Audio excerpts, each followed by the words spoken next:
Bismillahirrahmanirrahim. Alhamdulillahi Rabbil alamin. Ar-Rahmanir-Rahim. Maliki yaumiddin.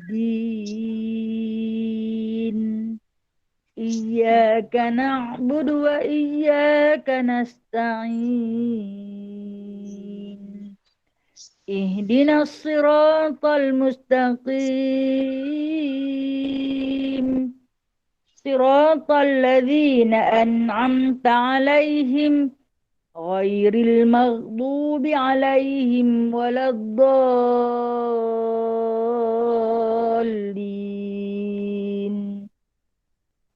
Amin. Kita baca surah Al-Kahfi ayat 1 hingga 10. A'udzu billahi minasy syaithanir rajim. Bismillahirrahmanirrahim. Alhamdulillahilladzi anzala ala 'abdihil kitaba wa lam yaj'al lahu 'iwaja. قيما لينذر بأسا شديدا من لدنه ويبشر المؤمنين الذين يعملون الصالحات أن لهم أجرا حسنا ماكثين فيه أبدا وينذر الذين قالوا اتخذ الله ولدا ما لهم به من علم ولا لآبائهم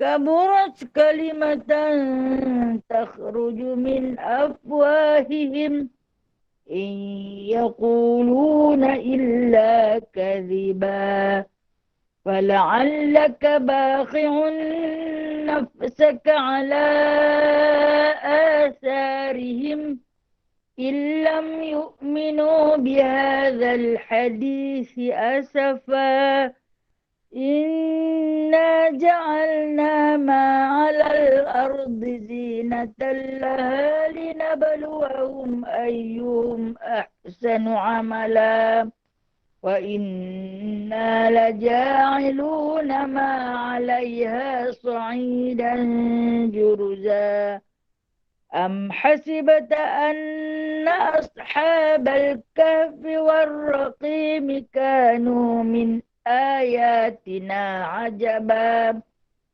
إذ أوى الفتية إلى الكهف فقالوا ربنا آتنا من لدنك رحمة وهيئ لنا من أمرنا رشدا صدق الله العظيم. Selawat tafrijiyah. Allahumma salli salatan kamilatan wa sallim salaman tamman ala sayyidina Muhammadin alladhi tanhallu bihil uqadu wa tanfariju bihil kurabu wa tuqda bihil hawaiju wa tunalu bihil raghaibu wa husnul khawatimi wa yustasqal ghamamu biwajil karim wa ala alihi wa sahbihi fi kulli lamhatin wa nafasin bi'adadi kulli ma'lumin lak birahmatika ya arhamar rahimin. Bismillahirrahmanirrahim. Rabbi shrah li sadri wa yassir li amri wahlul 'uqdatam min lisani yafqahu qawli. Allahumma salli ala Sayyidina Muhammad wa ala ali Sayyidina Muhammad. Rabbi yassir wa la tu'assir. Rabbi tamim bi khair ya karim. Subhanaka la ilma lana illa ma 'allamtana innaka antal alimul hakim. Innaka antas sami'ul alim. Innaka antat tawwabur rahim. Amma ba'du fa ya ibadallah. Alhamdulillah, sahabat-sahabat yang diridhai Allah, yang dikasihi, yang dirindui baginda sallallahu alaihi wasallam. Alhamdulillah, syukur kita sehari lagi kita 4 Ramadan berada di dalam bulan barakah. Masih lagi menahan diri daripada makan dan minum. Masih lagi menahan nafsu daripada keasyikan dan kehanyutan pada nikmat dunia.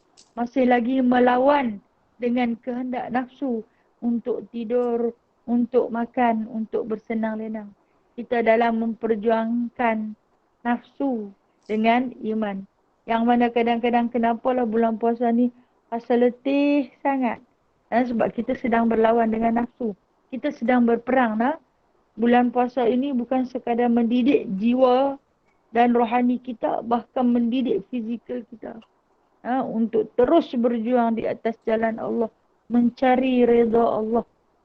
Mungkin kita kaum wanita yang bangun dah seawal pagi tadi, dalam sekitar 4 pagi dah pun bangun, memperjuangkan berperang dengan nafsu agar tidak terus tertidur.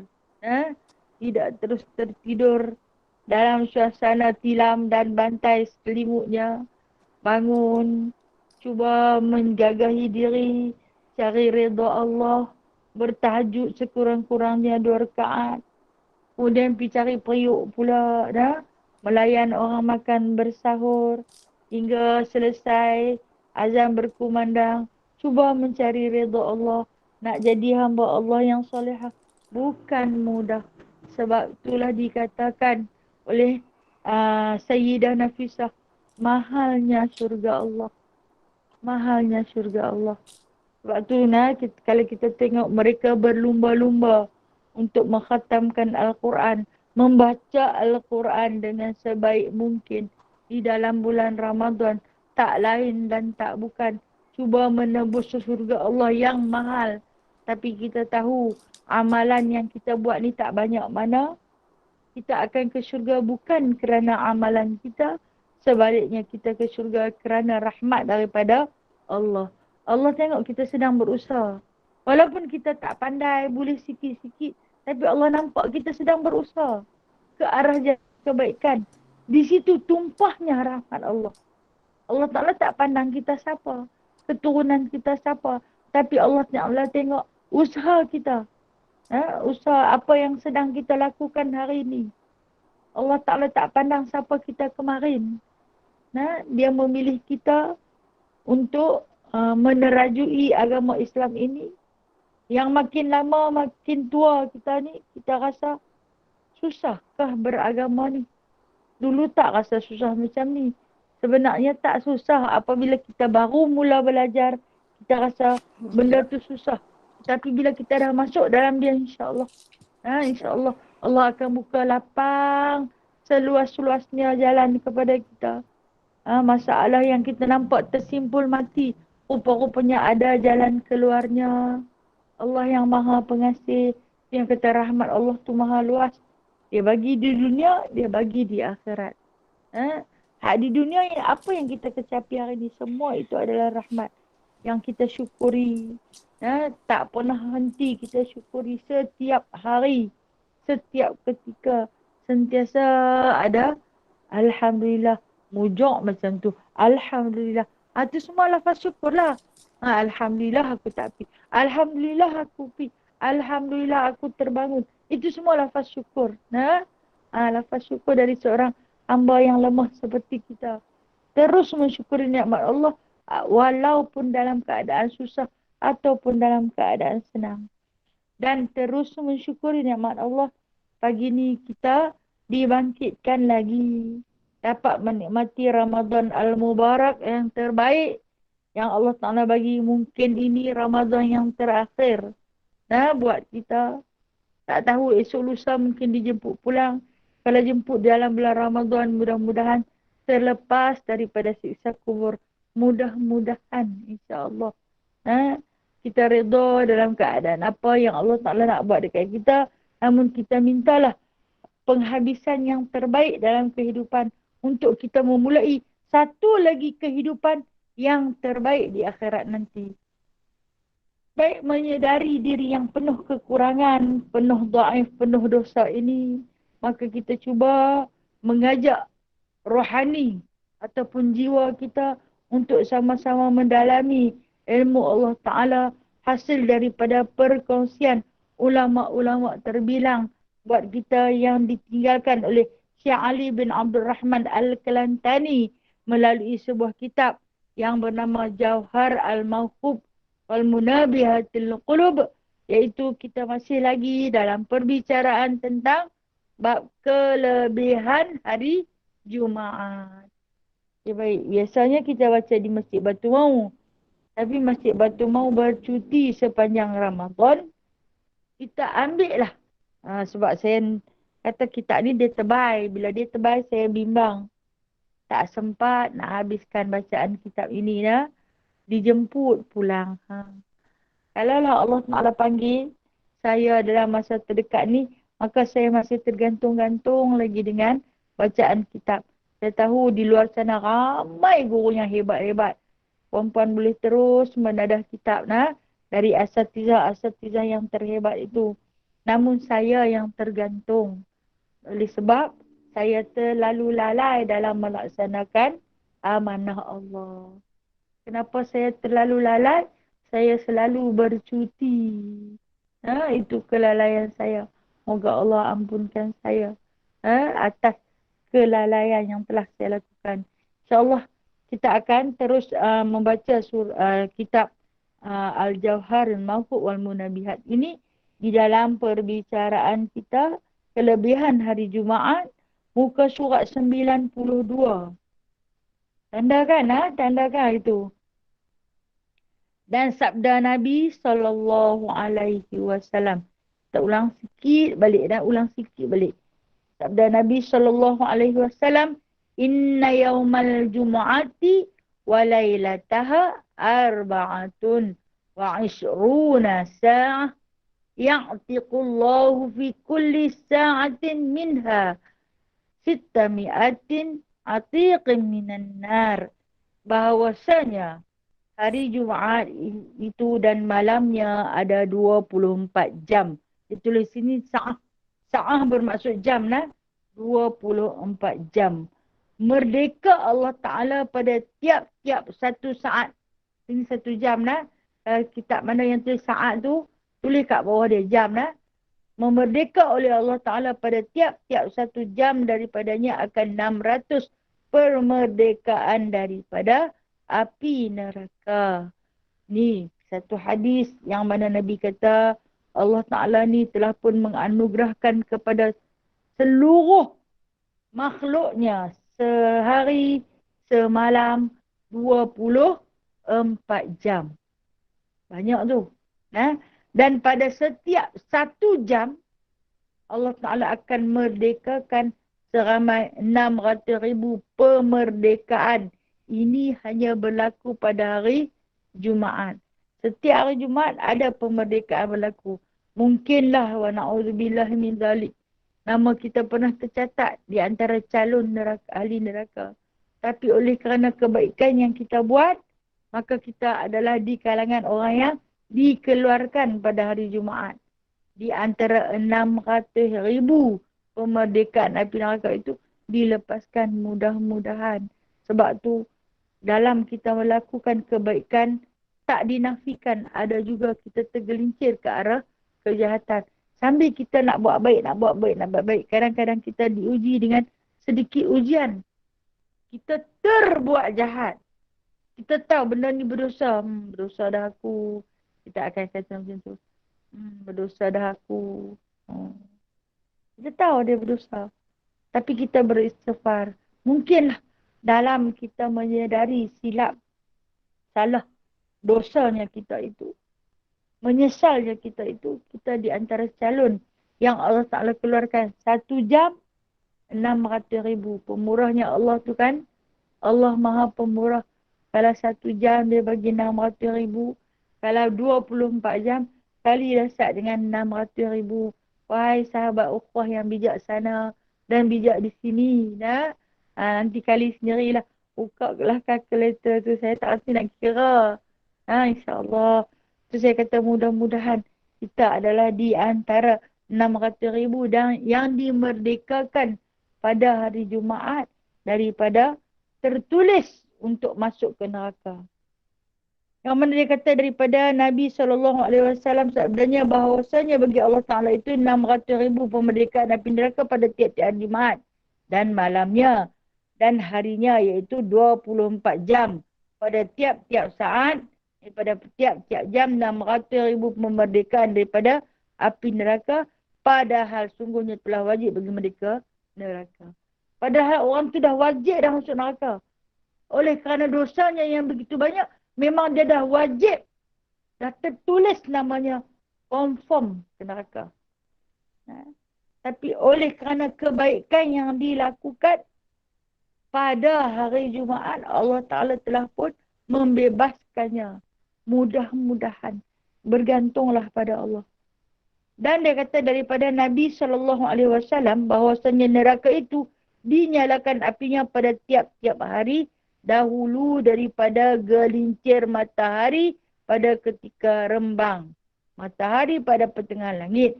Maka jangan kamu sembahyang pada ketika itu melainkan pada hari Jumaat. Maka disembahyang pada sekaliannya dan bahawasanya neraka jahanam itu tiada dinyalakan dia pada hari Jumaat. Dia nak abang macam ni dekat kita. Rasulullah beritahu dekat kita bahawasanya dinyalakan api neraka tu tiap-tiap hari daripada gelincir matahari waktu rembang.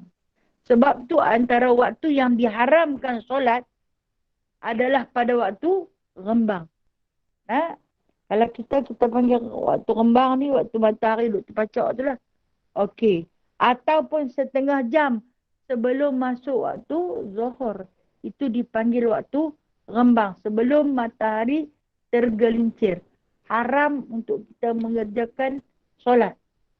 Kalau lah kata rajin sangat pun, jangan buat waktu tu. Setengah jam sebelum masuk waktu zuhur. Sebab apa? Kerana kata Nabi SAW, pada waktu yang demikian itu, waktu dinyalakan neraka. Diambil tenaga.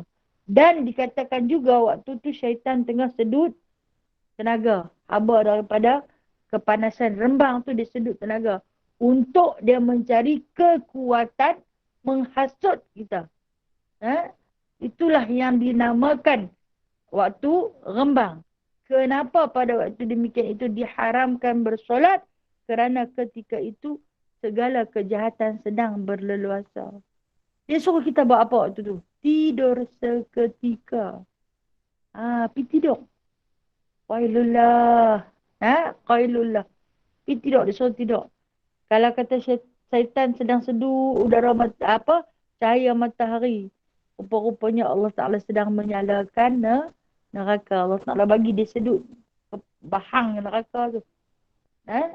Dan kita Allah Ta'ala bagi tenaga kekuatan setelah kita bangun seawal pagi. Waktu ni waktu paling kualiti. Tidurlah. Sebab Rasulullah akan ambil tenaga untuk lena, untuk berehat, rehatkan tubuh badan. Walaupun hanya kita dapat setengah jam saja, tapi seolah-olah kita berehat lebih daripada 2 jam.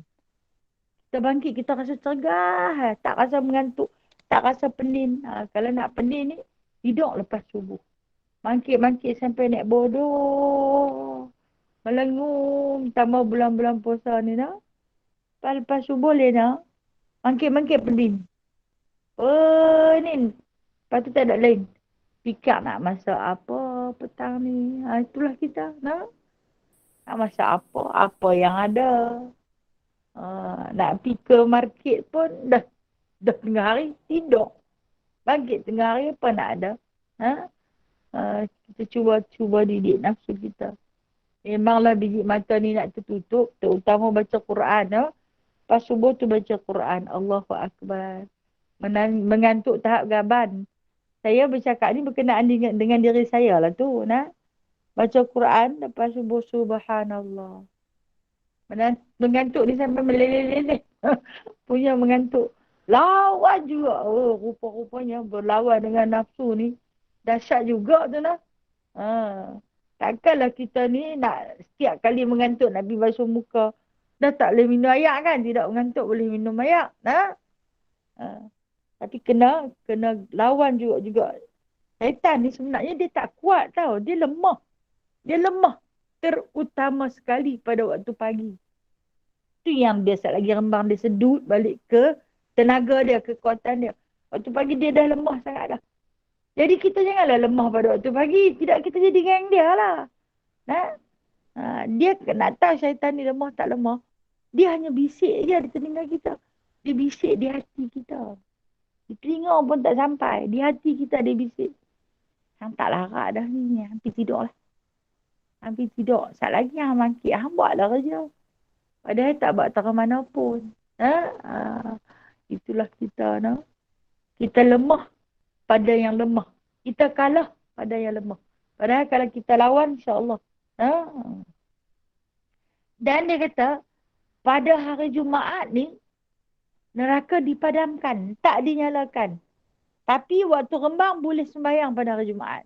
Itu yang dia duduk sembahyang sunat sebelum Jumaat tu. Lepas masuk dalam masjid, lepas sembahyang sunat tahiyatul masjid masa tu, tak masuk lagi waktu zuhur. Hanya pada hari Jumaat saja yang diharuskan untuk bersolat pada waktu rembang. Kerana apa? Kerana neraka dipadamkan. Tak dinyalakan. Hari tu dia off day. Tak dinyalakan. Neraka ni dinyalakan. Sedangkan bukan ada penghuni lagi hari ni. Tak ada siapa lagi. Dia telah dinyalakan. Menunjukkan kata-kata ini adalah kata-kata benar. Bahawasanya nama pun neraka. Asal daripada perkataan nar. Naraka. Api engkau. Naraka. Maksud apa neraka ni? Api engkau. Api aku, api engkau. Dan kemudian dia kata, man tarakal Jumaat min ghairi uzrin falyatasaddaq bidinarin fa illam yajid fa binisfi dinar. Barang siapa tinggal sembahyang Jumaat daripada ketiadaan uzur, maka hendaklah ia bersedekah dengan 1 dinar. Maka jika tiada dapat, maka dengan 1/2 dinar. Ini denda untuk orang yang tinggal sembahyang dengan sengaja. Bukan kerana uzur, bukan kerana sakit. Bukan kerana dia terlena atau terlupa kata hari tu hari Jumaat. Dia pun tak sedap tengok-tengok. Orang balik Jumaat. Hari ni Jumaat ke? Itu terlupa. Tak mengapa. Atau dia terlena. Dia dah pakai siap dah. Pakai sembahyang Jumaat. Dia dah mandi. Dia pakai seluar. Lepas tu dia kata, awal lagi ni. Tak masuk waktu lagi. Awal lagi. Dia pun naik atas kata terlena. Lena dia tak pesan lah dekat orang dalam rumah tu saya gerak dia. Orang pun lupa orang ingat dia pergi dah. Rupanya dia tertidur. Maka itu dikatakan uzur. Tapi kalau yang tak ada pasal-pasal ni. Yang bila uzrin. Dengan tiada uzur. Apa jadi? Kata Nabi SAW dia kena bayar. Kalau tersedek dia kena bersedekah. Setiap hari dia tinggal 1 dinar. 2 kali Jumaat, 2 dinar. Dia kata, atau 2 dirham. Dirham.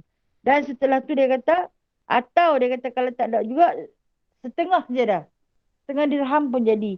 Kalau tak ada juga setengah dirham, bagilah 1 gantang atau 1 cupak. 1 gantang atau 1 cupak ni, apa dia? Gandum.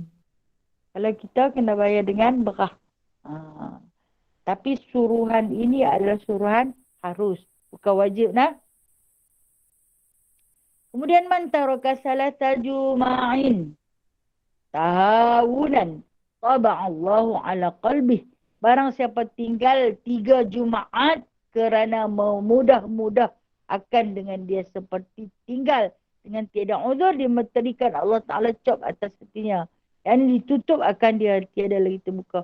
Yang ini tinggal sembahyang Jumaat 3 kali berturut-turut, Allah Ta'ala akan tutup peteri pintu hati dia daripada menerima kebaikan. Ramai yang tinggal Jumaat, ramai yang tak mahu pergi solat Jumaat. Bukan kerana uzur, tapi kerana bermalas-malasan. Akan Allah Ta'ala tutup pintu hati dia. Na'udzubillah. Jikalau pintu hati kita ditutup, kan cakap baik macam mana pun takkan masuk dalam kepala telinga dia. Kepala dia tak mahu terima. Yang ni, dia tak boleh berfikir. Hati dia tak mahu terima. Yang ni, dia tak mahu nak buat kebaikan. Kata pilah apa pun dekat dia. Tak boleh nak terima. Kerana apa? Kerana hati dia sudah dipeteri. Maksud dipeteri di sini apa dia? Ditutup dengan serapat-rapatnya daripada menerima segala kebaikan. Tak mau terima dah. Launglah azan. Jumaat selalunya dilaungkan azan 2 kali kan? Pada hari Jumaat 2 kali. Launglah 4 kali pun ada aku kisah. Kenapa? Kerana hati dia sudah dipeteri. Hati dia sudah ditutup rapat oleh Allah Ta'ala daripada menerima kebaikan. Walaupun Bilal melaungkan hayya 'alas salah, mailah sembahyang. Bukan sekali dah, mailah sembahyang 2 kali. Kalau kamu nak berjaya, marilah menuju kejayaan. Bila orang sembahyang tu, dapatlah memperoleh kejayaan. Dia buat tak dengar saja. Benda tu tak masuk di mana? Tak masuk di hati. Kenapa? Ini dikatakan kerana hatinya sudah tertutup rapat daripada kebaikan. Na'udzubillah, bimbang. Kalau hati kita tutup rapat, orang cakap pilah macam mana pun. Kita tak ada terkesan di hati. Kita boleh dengar. Macam tu lah. Boleh dengar je. Tapi tidak ada kesan di hati. Tak meninggalkan apa-apa kebaikan di hati kita. Buatlah nak sedap ke, nak insaf ke, tidak ada. Kenapa? Kerana hati mereka sudah ditutup rapat. Salah satu kerana antaranya adalah meninggalkan solat Jumaat. 3 minggu berturut-turut. Ataupun 3 kali berturut-turut. Man taraka, ni katalah Nabi. Sabda Nabi SAW lagi. Man taraka salasa Jumu'at. In ghairi udhrin kutiba minal munafiqin. Yang ni lagi takut. Ni hadis yang lain. Kalau tadi dia kata dipeterikan hati dia. Yang ni dia kata apa? Siapa yang tinggal solat Jumaat 3 kali dia kata. 3 kali berturut-turut, maka dia akan ditulis dalam hatinya adalah di antara dari dia akan disurat akan dia daripada orang munafiqin. Orang munafiqin ini adalah pengikut bagi Abdullah bin Ubay bin Sahul bin Salul, bukan Saul bin Salul.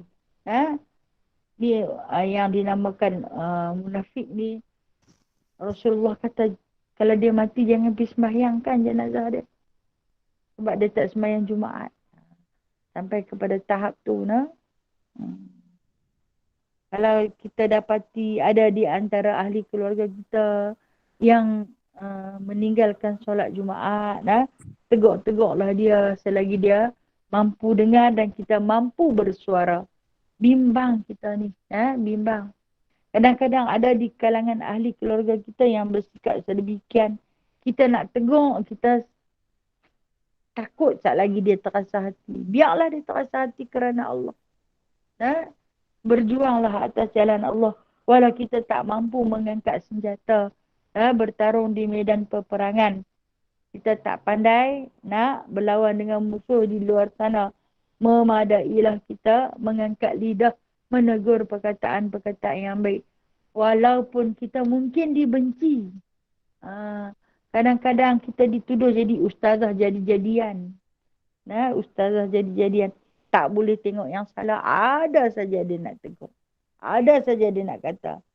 Apa yang dia katakan itu adalah kerana tanggungjawab sebagai seorang Muslim kepada Muslim yang lain. Tak lain dan tak bukan. Bukan kerana dia nak tunjuk pandai. Tapi kerana rasa tanggungjawab. Dan kemudian, sabda Nabi SAW, man mata yaumal Jumaat. Siapa yang mati pada hari Jumaat, aw lailataha, rufi'a anhu azabul qabri. Barang siapa mati pada hari Jumaat atau malamnya, diangkat daripadanya akan siksa kubur. Kata Imam Al-Ghazali dalam Ihya Ulumuddin, sabda Nabi SAW, barang siapa mati pada hari Jumaat atau malamnya, di surat Allah Ta'ala baginya pahala syahid dan dipelihara akan dia daripada fitnah kubur, iaitu soal munkar dan nakir dan lainnya. Kemudian disebut di dalam Durus Samin, murad yang dikehendaki dengan malam Jumaat itu daripada gelincir matahari pada hari Khamis dan habis hari Jumaat dengan masuk mataharinya, dan jika ditanamkan dia pada malam Sabtu sekalipun. Kita tengok huraian kata Imam Ghazali di dalam kitab Ihya Ulumuddin daripada huraian hadis Nabi SAW ini, yang mana Nabi berkata siapa yang mati pada hari Jumaat atau malamnya. Maksud malamnya tu Khamis malam Jumaat. Bagi tahu di sini bermula Jumaat iaitu pada hari Khamis selepas gelincir matahari pada hari Khamis. Selepas gelincir bukan Zuhur. Ini gelincir asar. Itu yang dikatakan bila masuk waktu asar pada hari Khamis, maka bermulalah hari Jumaat. Barang siapa yang dapat mati pada, kita panggil petang Khamis tu, walhal tu petang Jumaat. Hari Khamis dia mati. Tapi dia mati pukul 5.30. Dah masuk waktu asar. Maka itu dikira hari Jumaat. Pahala apa yang Allah nak bagi ni? Iaitu terlepas daripada fitnah kubur. Apa fitnah kubur? Soalan munkar dan nakir. Kita dihimpit di dalam kubur yang sempit.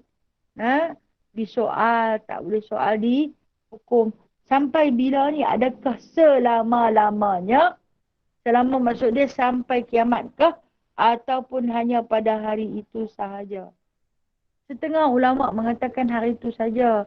Jikalaulah si mati itu adalah di antara pembuat dosa. Dia bukan orang yang baik. Tapi Allah Ta'ala pilih dia mati pada hari Jumaat. Maka mati daripada hari Jumaat terangkat seketika untuk hari itu sahaja. Ada setengah ulama mengatakan, kalau dia orang yang soleh, yang Allah Ta'ala pilih dia untuk mati pada hari Jumaat, maka terangkat soalan munkar dan nakir serta siksaan kubur itu sampai bila? Sampai kiamat. Alhamdulillah. Kita tak tahu yang mana satu. Tapi sebaliknya kita kalau dengar, dia mati hari Jumaat, bagusnya kan? Alhamdulillah. Okay, seorang peminum arak yang ditemui mati dalam keadaan mabuk. Pada hari Jumaat. Kita yang manusia tak tahu apa-apa ni, jangan sesekali kita mengadili dia. Siapa dia mati hari Jumaat? Lepas siksa kubur. Walhal dia tu mati dalam mabuk. Ini kerja Allah. Ini kerja Allah. Ini urusan Allah. Sama ada kebaikan ataupun kejahatan, Allah yang tahu. Tapi yang diberitakan oleh baginda SAW ni, dia kata, kalau kata orang yang buat jahat, terangkat. Rufi'ah. Rufi'ah maksudnya terangkat untuk hari itu saja. Hari lain tak. Hari lain dia macam biasa balik. Tak kira. Macam disebut di dalam Durus Samin, bermula hari Jumaat. Iaitu pada waktu asar hari Khamis awal. Habis hari Jumaat, tenggelamnya matahari pada hari Jumaat. Itu maksud waktu Maghrib. Maka selesaikan. Okey, di antara siksaan kubur dia akan cerita kat kita tentang kesempitan kubur. Adapun picit ni sempit picit kubur, maka iaitu tiada lepas seorang daripadanya. Dan jikalau adalah mayat itu soleh sekalipun. Kalau orang baik sekalipun, takkan terlepas daripada kesempitan kubur. Maksud yang Rasulullah pernah cerita kepada sahabat, para sahabat, kubur ni bila kita masuk dalam dia, bila kita tak dapat menjawab soalan munkar dan nakir, dia akan himpit kita sampai berselisih. Tulang rusuk macam ni. Rasulullah buat tangan dia, berselisih, dia kata. Tulang rusuk kita kiri dan kanan. Maksud dia rapat sampai macam ni. Sakitnya. Tak terlepas seorang pun, walaupun orang tu orang soleh. Kena juga. Tetapi orang-orang soleh ini taklah sampai rapat berselang tulang rusuk dia. Orang soleh ini dipeluk seperti mana pelukkan seorang ibu pada anaknya yang sedang ketakutan. Anak kita ni takut. Mai kat mak kita tangkap dia, kita peluk dia, bagi dia sedap. Bagi dia rasa aman dalam ketakutan. Kalau orang soleh mati, kesempitan kubur akan dirasai apabila bumi itu mendekat. Tetapi mendekat bumi itu untuk orang yang soleh adalah mendekat sayang. Kita tahu lah orang peluk sayang dengan orang cekik nak pergi mati. Kan? Beza kan? Guna kedua-dua belah tangan juga. Guna kekuatan. Tetapi berbeza pada rasanya. Kita tahu dia peluk kita ni tanda dia sayang. Ada yang peluk macam nak bunuh buang pun ada. Dan dia kata daripada Rasulullah SAW sabdanya, ini mayat yang bergerak arash baginya dan dibukakan baginya beberapa pintu langit, yakni iaitu Sa'ad bin Mu'az, bergerak arash sebab suka dengan rohnya dan menghadirkan dia 70,000 malaikat, sungguhnya dipeluk akan dia oleh kubur, kemudian dibukakan dia daripadanya. Dia nak cerita tentang Rasulullah telah pun bersabda, mayat ni mayat yang paling terbaik sampai bergegar aras ketika wafatnya. Siapa dia ni? Sa'ad bin Mu'az. Pernah dengar tak cerita Sa'ad bin Mu'az? Pernah. Saya pernah cerita dah tentang Sa'ad bin Mu'az ni. Dia di antara orang-orang Ansar yang memeluk agama Islam di tangan Mus'ab bin Umair. Ketika mana dia memeluk Islam, umur dia 31 tahun. Kita masuk Islam umur berapa? Beranak-beranak kita dah Islam. Alhamdulillah. Tapi tak dinafikan. Kalau nak dibandingkan dengan mu'alaf yang baru masuk Islam, kita mungkin kalah. Kerana kita lalai. Kita kalah. Mereka yang hebat-hebat tu, kita jadi malu balik bila menghadap dengan mereka. Sebab mereka hebat. Kita ni duk bangga dengan keturunan saja. Tok nenek moyang kita Islam, maka Alhamdulillah lahir kita dalam Islam. Orang yang dah dapat benda nikmat ni, dia tak berapa nak kisah. Tapi kalau orang yang tak dapat, dia nak sangat-sangat. Bila dia dapat, dia akan buat yang terbaik. Sampai benda yang dia susah payah nak dapat tu, jadi manfaat untuk dia dan juga orang lain. Tapi kita ni celik-celik mata dah ada Islam. Kita rasa macam biasa. Memang Islam pun. Mak ayah aku Islam. Tidak ada usaha untuk memperbaiki keislaman dan keimanan kita. Kita nak cerita tentang Sa'ad bin Mu'az ni. Dia masuk Islam ketika berusia 31 tahun di tangan seorang sahabat yang bernama Mus'ab bin Umair. Mus'ab bin Umair ni di antara sahabat yang muda yang Rasulullah hantar. Sahabat pertama Rasulullah hantar pergi ke Madinah. Dan bila sampai di Madinah, umur dia 15 tahun. Umur Mus'ab bin Umair. Seorang pemuda yang paling tampan di antara sahabat Rasulullah, yang paling handsome lah kita kata. Dengan pakaiannya, dengan minyak wanginya, dengan rambut yang tersusun kemah tu. Bila dia sampai di bumi Madinah, apa kata segaknya Rasulullah hantar ni. Handsome sungguh. Pakaian dia rapi, bauan minyak wangi dia harum semerbak. Rupanya pakaian dia ada selai tu je. Waktu wafat baju pun tak ada. Mus'ab bin Umair ni. Yang Rasulullah jumpa mayat dia di dalam peperangan Uhud. Okay, baik. Saya nak contoh tentang Sa'ad bin Mu'az. Bukan Mus'ab bin Umair. Sa'ad bin Mu'az. Saya kata nama-nama sahabat ni banyak mereka ni. Ibarat gugusan bintang di langit. Berkilau, bercahaya, berkelip-kelip. Menjentik hati sesiapa yang memandang. Itulah para sahabat Rasulullah SAW. Kita cuba menyusuri Sa'ad bin Mu'az. Sa'ad bin Mu'az ini adalah seorang pemuda yang menerajui Islam semasa berumur 31 tahun. Ingat. Satu-satu bila saya cerita tentang sahabat Rasulullah ni, pegang mereka ni adalah Ar-rijalu hawla Nabi SAW. Lelaki yang berada di keliling Nabi SAW. Nah, dia di antara 10 sahabat yang dijamin syurga. Sa'ad bin Mu'az ni. Dia termasuk di antara 10 sahabat yang dijamin syurga. Ketika mana dia Islam, berlaku satu peperangan. Itu peperangan Badar. Nabi ni dapat kabar puak-puak kafir Quraisy dah nak mai berperang, nak lancarkan peperangan. Sebab apa? Sebab dia kata Muhammad ni pelarian. Lari daripada Mekah. Nak mai sebar agama di Madinah. Jadi kita jangan bagi Islam itu tersebar di Madinah. Sebab ajaran yang Muhammad bawa ni menyimpang daripada yang asal. Maka kita nak baca, kita pergi bunuh dia. Dengan pengikut-pengikut dia. Ini orang Muhajirin. Dan ketika ini Rasulullah dalam keadaan bimbang. Kerana dikumpulkan di antara orang-orang muslimin, Muhajirin dan Ansar campur-campur kira, baru ada 300 orang. Rasulullah bimbang. 300 orang nak lawan dengan 1000 orang. Rasulullah dapat kabar. Jadi dia rasa susah hati. Ketika ini, Sa'ad bin Mu'az tahu apa yang sedang ada di dalam hati Rasulullah. Perasaan Rasulullah.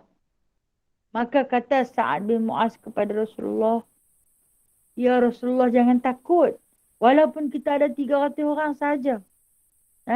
Kita asah apa yang boleh asah. Apa dia yang dia asah? Itu yang dia kata dia asah batang-batang kayu, pelepah-pelepah tamar menjadi runcing untuk dijadikan senjata.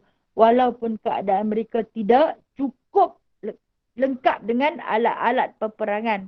Mereka tak ada baju besi untuk membentengi diri. Mereka tak ada perisai. Mereka tak ada kelengkapan alat-alat pembunuh. Alat-alat dalam perang. Lepas tu dia kata kepada Rasulullah, kata Sa'ad bin Mu'az ni, ya Rasulullah, sekalipun yang ada di depan kami ini adalah lautan, balik sebelah lautan itu ada musuh, kami akan berenang. Kami akan berenang. Walaupun jumlah kita hanya 300 orang. Jadi Rasulullah buat apa dekat dia? Rasulullah bagi kepada dia panji-panji Islam.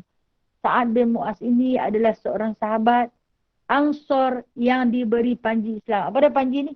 Rasulullah bagi dia buat bendera Islam. Kemudian sahabat Muhajirin, Rasulullah bagi siapa bawa?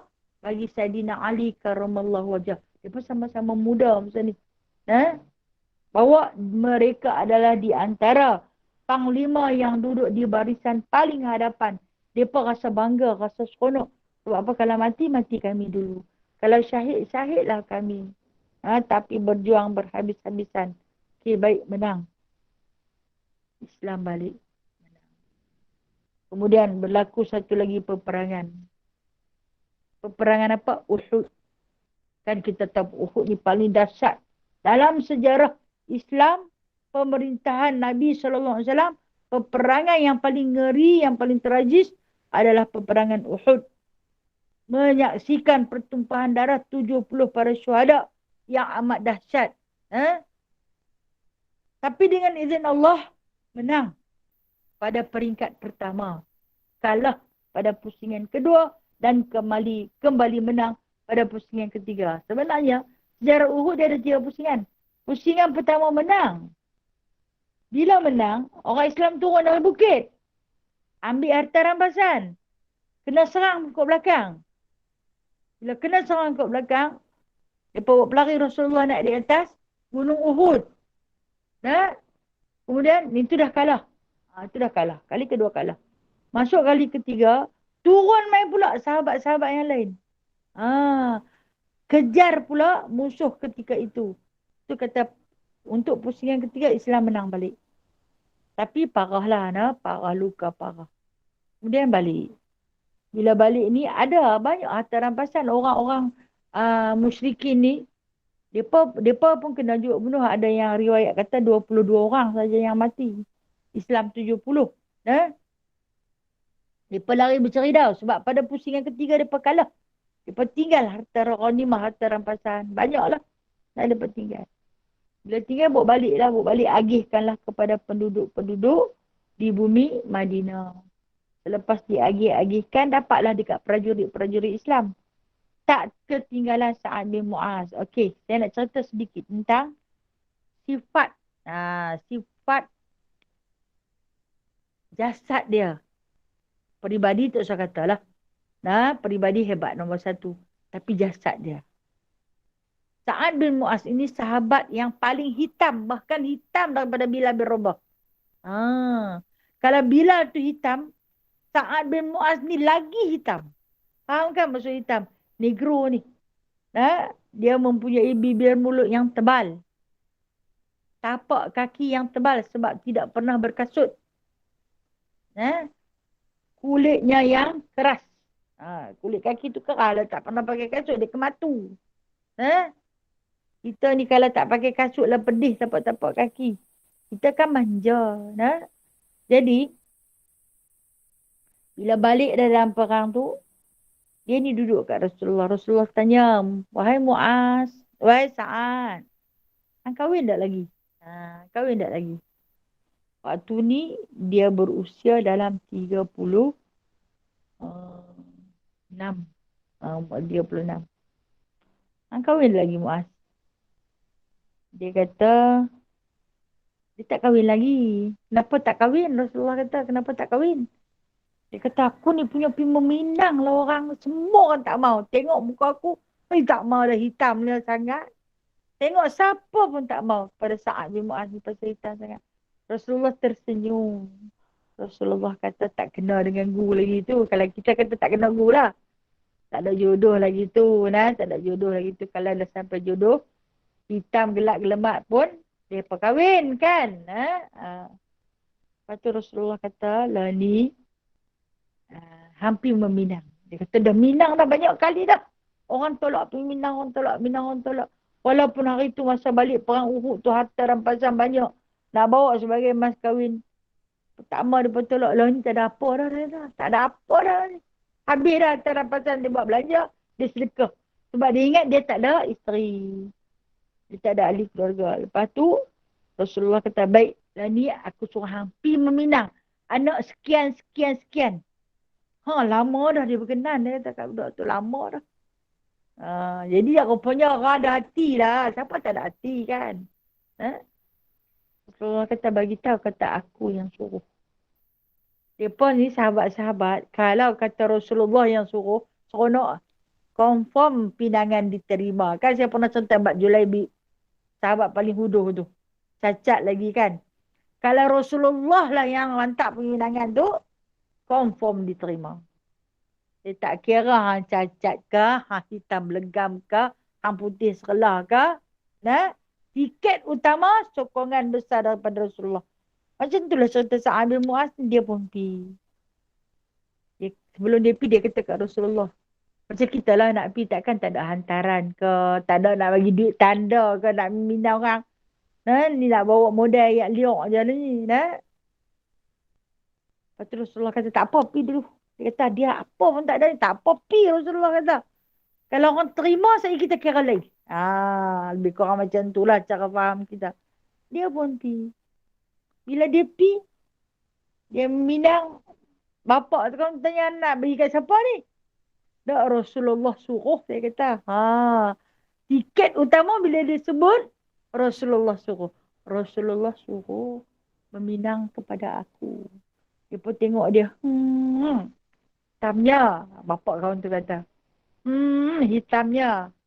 Anak darah kawan sega. Kan? Lepas tu. Bila dia dengar kata Rasulullah suruh, tak apalah. Kalau macam tu kami terimalah.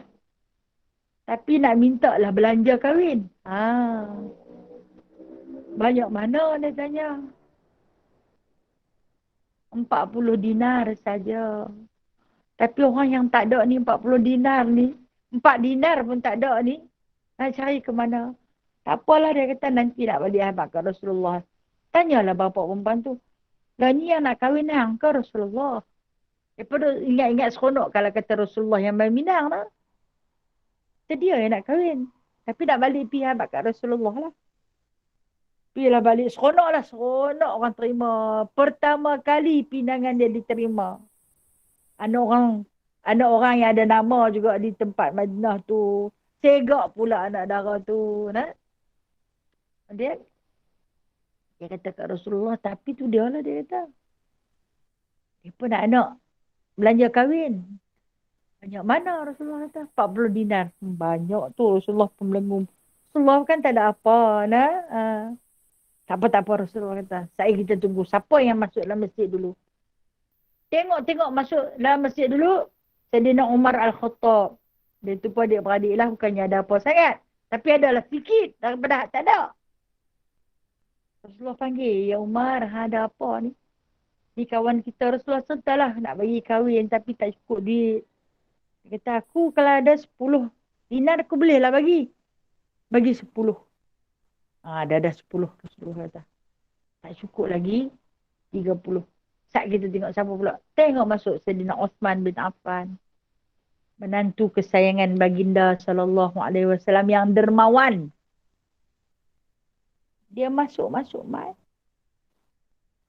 Rasulullah kata, ada tak apa-apa sikit. Ni kawan kita nak kahwin gini. Dia kata, boleh dia kata. Boleh. Dia ada dia kata. Dia bagi 20 dia. 30 dah. 30. Perlukan lagi 10. Saat kita tengok siapa dia. Masuk Talha. Abi Talha ini terkenal seorang saudagar yang mempunyai kebun kurma yang besar. Pemurah dermawan. Abu Talha kata, lah ni tak cukup berapa? 10 je lagi. Tak apa, aku bagi 10. Lega, dapat dah 40. Dapat dah 40. Lepas tu dia harap ke Rasulullah, aku baju pun tak ada. Pulak dah. Baju tak ada. Takkan kita tak buat kenduri bang sikit kot. Orang lelaki nak kahwin tu lah. Bila dah baju tak ada, nak kena beli baju lah. Lepas tu takkanlah tak buat kenduri bang sikit kot. Bila dah fikir macam tu. Siapa dia masa seterusnya? Tengok yang masuk. Seorang sahabat yang kaya lagi dermawan. Ditekarkan. Kan sahabat Ukhwah ditekar siapa dia? Abdul Rahman bin Auf. Seorang sahabat yang jutawan dermawan. Abdul Rahman bin Auf. Daripada cerita-cerita dia kata, lah ni anak-anak berapa? Tak apalah, bagilah berapa pun. Bagilah berapa pun. Sebab duit nak hantaran tu dah cukup dah. Dia nak belanja, nak beli baju. Dia kata dia tak ada baju. Bagilah berapa pun. Dia bagi berapa? 40 dinar. Cash. Ambil. Lepas tu Rasulullah kata, lah ni, 40 ni pergi bagi sebagai isi kahwin.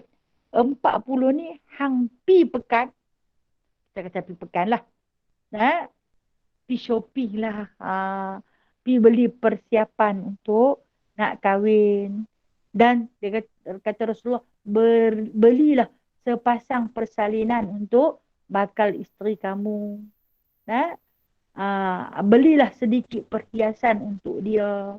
Kemudian, belilah barang-barang yang kata nak buat kenduri tu. Sunat tu kata sunat buat walimah. Sunat buat kenduri nak isytiharkan kepada orang yang kita dah pun berkahwin. Jadi dia pun pilah. Mula dia tak pi lagi. Bila dia tak pi, dia duduk melenggung. Dia tak tahu nak bicara apa. Rasulullah kata pi. Itu dia kata kepada siapa sahabat-sahabat lain tak mahu tolong dia. Sahabat lain sedang sibuk. Sibuk pasal apa? Rupa-rupanya dapat isytihar bahawasanya akan berlaku satu lagi peperangan. Peperangan yang amat besar di kalangan orang kafir. 10,000 duk nak mai dah. Duk nak lancar. Serangan. Punya pasal tu dia pun pakat tak mai ikut, tak marah ikan kenduri dia ni.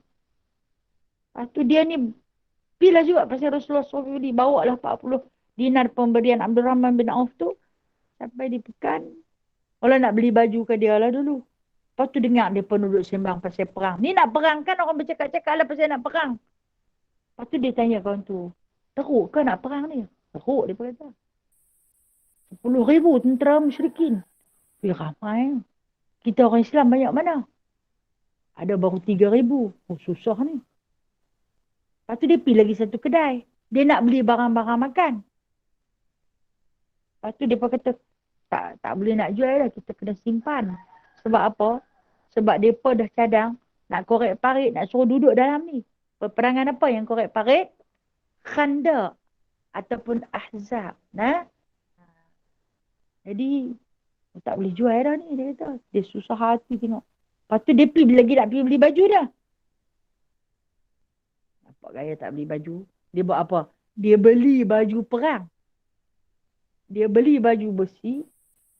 Lepas tu dia pakai dengan topi-topi tutup terlangkuk. Habis semua. Bila mana Rasulullah duk susun prajurit ni nak pergi ke medan peperangan ni. Lepas tu, nampaklah di depan sekali naik kuda seorang laki-laki yang pakai pakaian besi lengkap. Sahabat-sahabat ni pakai perhati. Dia ni pakaian dia dengan cukup lengkap. Baru main daripada mana? Lepas ni mungkin tentera Yaman kot hantar main dekat kita. Kan nak lawan 3,000 nak lawan dengan 10,000. Mana mungkin boleh menang. Ni rasa Yaman hantar bantuan ni. Dia duduk depan sekali. Cakap dengan orang pun tak mau. Ikut arahan saja. Rupa-rupanya dia. Nah, dia. Baik. Dia pergi. Kan saya kata Ahzab ni dia peperangan dia taklah begitu sengit seperti Badar dan Uhud. Mereka lebih banyak bersifat menahan daripada berperang. Sebab pakai duduk balik parit. Pakai duduk balik parit. Hanya bermain panah dari jauh. Minggu lepas saya cerita tentang Jabir bin Abdullah. Saya cerita lagi tentang Sa'ad bin Ibn Waqqas. Ni semua dalam peperangan Khandaq ni. Ni sahabat-sahabat hebat ni. Dah. Jadi, dia ni lagu itulah. Bila dah lama tunggu, dia pun ni nak tengok siapa yang duduk di dalam baju besi sampai tak buka-buka ni. Dia boleh tahan. Musim sejuk. No? Dia pun dah tak tahan dah gamuk besi. Kalau sejuk, dia sejuk sungguh. Dia selok tangan baju. Bila dia selok tangan baju, dia pun tengok, hey, hitamnya orang Yaman tak hitam macam ni. Yaman tak hitam macam ni. Rasulullah kata, Rasulullah sebenarnya tahu yang tu dia. Wah, buka topi dia. Buka topi lah. Sa'ad bin Mu'az. Kata Abdul Rahman bin Auf yang tukang buka topi dia tu. Aku bagi kau duit suruh pergi beli baju pengantin dah. Beli baju besi. Lepas tu dia kata, aku tak boleh kahwin. Dia kata, aku tak boleh kahwin. Sedangkan agamaku diperkotak-katikkan. Kekasih hatiku diancam bunuh. Aku tak boleh kahwin. Aku tak boleh pentingkan diri aku. Dia kata lagu tu, aku tak boleh kahwin. Tunggu dia kata, lepas ni kita kahwin. Lepas ni kita kahwin. Apalah, nak.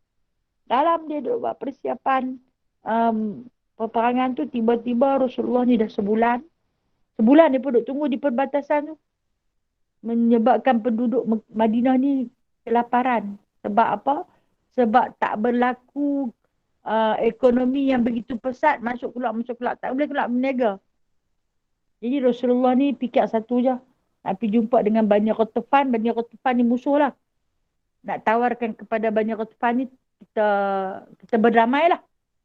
Hampa berundang lah. Kami berjanji akan bagi 1/3 daripada hasil kurma di bumi Madinah kami akan bagi.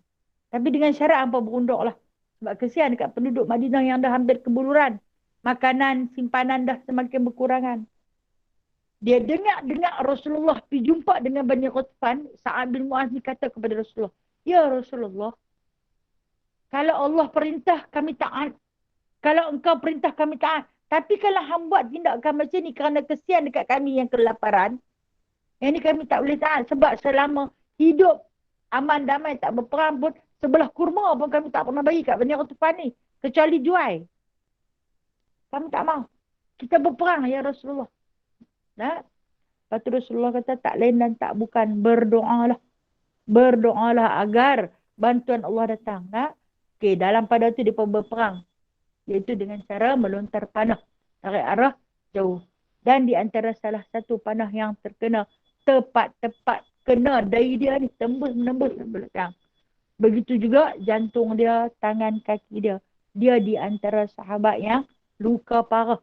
Nah, luka parah. Dia bila kena, dia cabut. Bila dia cabut panah tu menyebabkan dia jadi parah. Ha? Terkulai layu.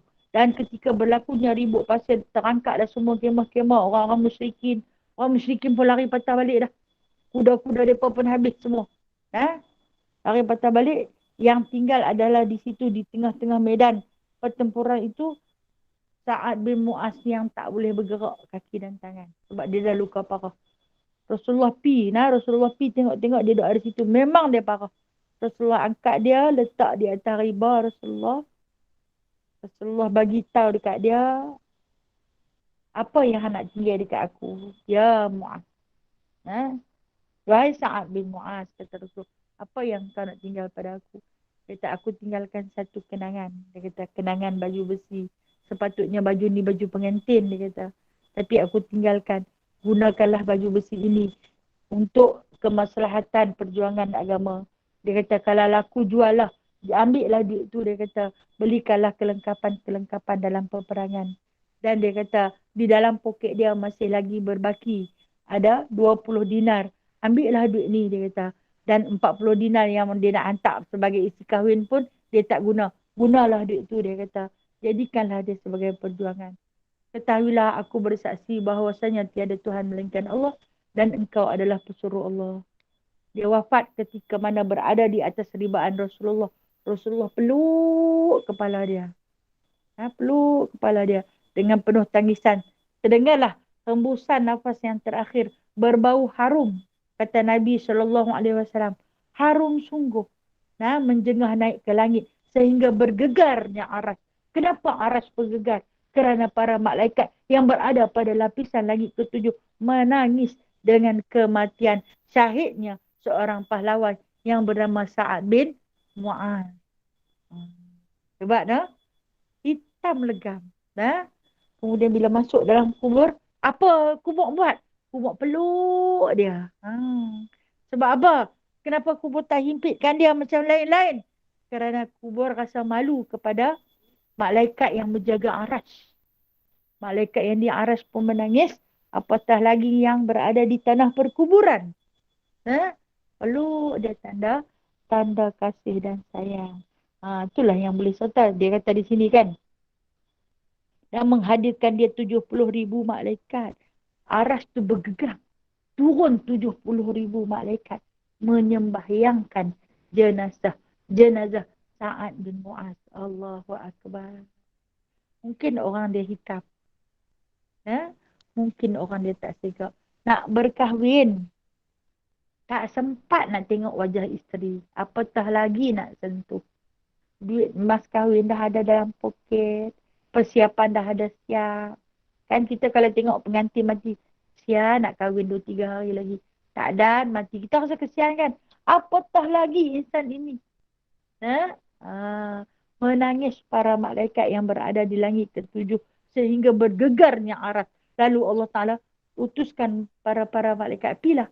Turunlah kamu. Solatlah untuk jenazah Sa'ad bin Mu'az. Allah. Cemburunya ya Allah. Siapalah kita ni ya Allah. Kan? Ibarat langit dan bumi. Mungkin jauh lagi kita dengan para sahabat Rasulullah. Di manalah tempat kami ya Allah. Cemburu dah rasa. Cemburu terharu. Sedih. Mengenangkan nasib diri kita. Kan? Ya Allah. Wallahualam. Kita kena berhenti dekat tu saja. Dah pukul 10 lebih. Tu pun saya ambil masa puan-puan sikit. Halalkan untuk saya. InsyaAllah. Kalau Allah panjangkan umur. Walaupun kita mungkin tak boleh mati seperti Sa'ad bin Mu'az. Tapi matilah sebagai husnul khatimah. Itulah impian kita.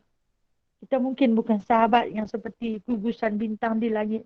Tetapi kita adalah umat Rasulullah yang selalu merindui baginda. Kita adalah hamba Allah yang berdosa. Tetapi selalu bertaubat padanya. Itulah kita. Allahumma innaka afuun karim. Ya Allah, engkaulah yang maha pemaaf. Allah ni maha pemaaf. Tuhibbul afwa. Suka mengampunkan. Suka memaafkan. Apa dia minta? Faghfirli, ampunlah dosaku ya Allah. Itulah yang kita pohon pada Allah. Kita bukan sahabat yang hebat. Kita bukan umat yang hebat. Tapi kita sedang berusaha untuk menjadi yang terbaik. InsyaAllah ta'ala. Mohon ampun dan maaf di atas segala kesalahan dan kekhilafan saya. Baik, saya buka ada soalan nak tanya.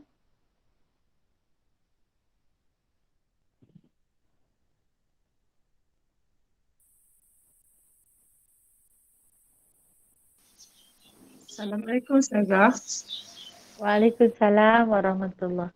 Ya Kak Ana. Hari ni sedih lah cerita ni Ustazah. Cerita Sa'ad bin Mu'az sedih, no? Sedih ni sahabat-sahabat terhebat kan? Apalah kita. Alhamdulillah. Ya, kita pun benda macam Tuhan uji kita, benda kecil-kecil pun kita tak sabar. Macam Kan? manalah?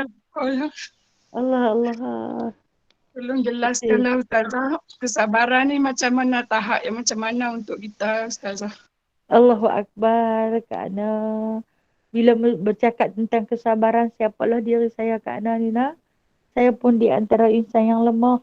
Lemah dari segi zahir dan batin. Pada kesabaran pun saya tergugah. Tapi kita berpeganglah pada kata-kata Nabi SAW. Orang yang kuat bukan orang yang boleh menghayuskan senjata. Orang yang kuat bukan orang yang boleh pukul musuh dengan tangannya.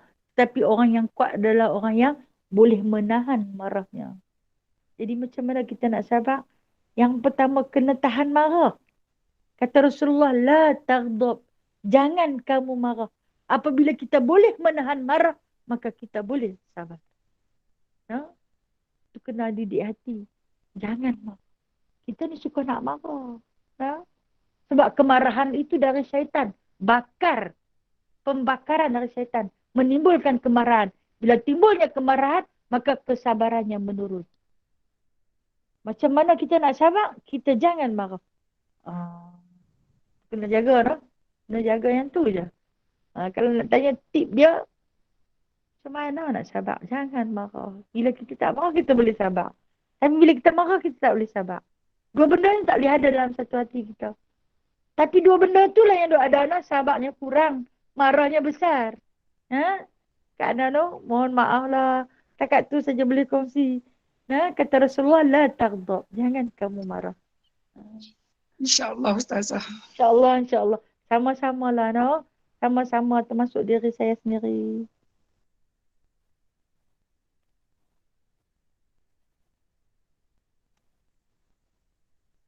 Habis, no? Kalau habis saya sudah dulu, nak. Saya mohon ampun dan maaf. Terima kasih dan tahniah untuk para sahabat yang masih istiqomah dalam kuliah kita. Walaupun berbagai aktiviti yang kita susun dalam bulan Ramadan, ada yang bertadarus, kan? Tapi Alhamdulillah, dia masih lagi cari kesempatan untuk menuntut ilmu. Kemudah, no? Nak cari redha Allah ni. Kita sikit je. Pengorbanan yang kita buat untuk Islam ni sebenarnya sikit je. Tak banyak mana. Pengorbanan sahabat dah macam bukit yang besar. Kita ni mungkin sebesar hama. Itu pun kita rasa susah, kan? InsyaAllah. Terus istiqamah di atas jalan Allah. A'udzubillahi minasyaitanirrajim. Bismillahirrahmanirrahim. Alhamdulillahirabbil alamin. Hamdan katsira, hamdan yuwafi ni'amahu wa yukafi'u mazidah. Ya Rabbana, lakal hamdu kama yanbaghi li jalali wajhikal karim wa 'azimi sultanik. Allahumma iftah alaina futuhal 'arifina bihikmatik wanshur alaina rahmatak wa dhakkirna ma nasina ya dzal jalali wal ikram. Allahumma barik lana fi Ramadan. Allahumma barik lana fi Ramadan. Allahumma barik lana fi Ramadan. Allahumma innaka 'afuwun karim tuhibbul 'afwa fa'fu 'anna wa 'an walidina wa 'an jami'il muslimina wal muslimat wal mu'minina wal mu'minat bi rahmatika ya arhamar rahimin. Wa sallallahu ala sayidina Muhammadin walhamdulillahirabbil alamin. Taqabbalallahu minkum minna wa minkum taqabbal ya karim. Terima kasih Ustazah. Terima kasih. Terima kasih Ustazah. Sallallahu ala Muhammad.